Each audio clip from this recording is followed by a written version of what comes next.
সবাইকে স্বাগত। আমি ঝুম্পা বলছি। আমি আর একটা নতুন রেসিপি নিয়ে আসলাম। রেসিপিটা হচ্ছে গুড়চালি মাছের ঝাল। তার জন্য আমি নিয়ে নিলাম 4খানা কাঁচা লঙ্কা আর 2 চামচ পোস্ত। পোস্তর পরিমাণটা কম বলে এটাকে শিলেই বেটে নেব। শিলে বাটলে পোস্তটা কিন্তু ভালো হয়। তা আমি এইদিকে কড়াই বসিয়ে দিলাম, সর্ষের তেলও দিয়ে দিয়েছি। আর আমি এই মাছটা আগে থেকে ধুয়ে নুন হলুদ মাখিয়ে রেখে দিয়েছি। আমি 4খানা মাছ নিয়েছি। আমার তেল গরম হয়ে গেছে। আমি এরপরে মাছগুলো এক এক করে দিয়ে ভেজে তুলব। তা যে সমস্ত নতুন বন্ধুরা আমার রেসিপিটা দেখছেন তা আপনারা প্রথম থেকে শেষ পর্যন্ত দেখবেন। ভালো লাগলে অবশ্যই লাইক, কমেন্ট, শেয়ার এবং সাবস্ক্রাইব করবেন এবং পাশে থাকা বেল আইকনটি প্রেস করবেন। আমার কিন্তু মাছ ভাজা হয়ে গেছে। এবার মাছগুলোকে আমি তুলে নেব।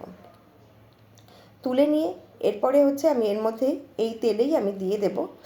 এই তেলেই রান্নার জন্য যথেষ্ট, আমি আর তেল দেবো না। এর মধ্যে আমি ফোড়নের জন্য একটু দিয়ে দেব কালো জিরে আমি দিয়ে দিলাম। দিয়ে এটাকে একটু ভাজা ভাজা হয়ে গেলে একটা সুন্দর গন্ধ বেরোনোর পর এর মধ্যে আমি একটা বড় সাইজের পেঁয়াজ কুচিয়ে রেখেছি, সেই পেঁয়াজটা এর মধ্যে দিয়ে দিলাম।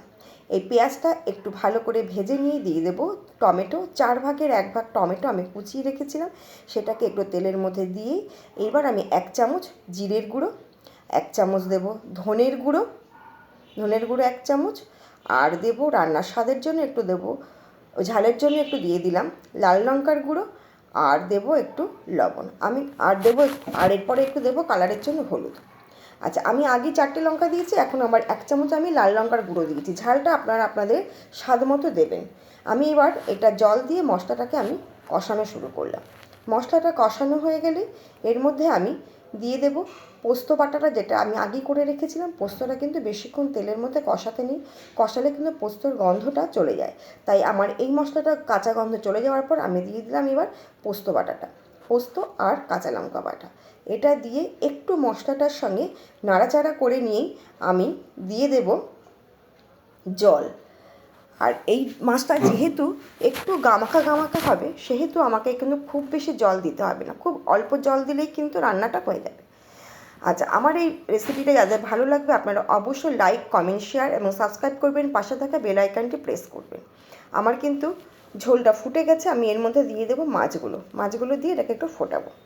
আর পুরনো বন্ধুরা যারা আমার রেসিপিটা দেখছেন তাদের অসংখ্য ধন্যবাদ। আপনারা প্রথম থেকে শেষ পর্যন্ত আমাকে সাপোর্ট করে আসছেন এর জন্য। আর নতুন বন্ধুরা আপনারা আমার রেসিপিটা প্রথম থেকে শেষ পর্যন্ত দেখবেন। আমার রান্নাটা কিন্তু মোটামুটি হয়ে গেছে। আমি 3খানা কাঁচা লঙ্কা আর 1 মুঠো ধনেপাতা দিয়ে দিলাম।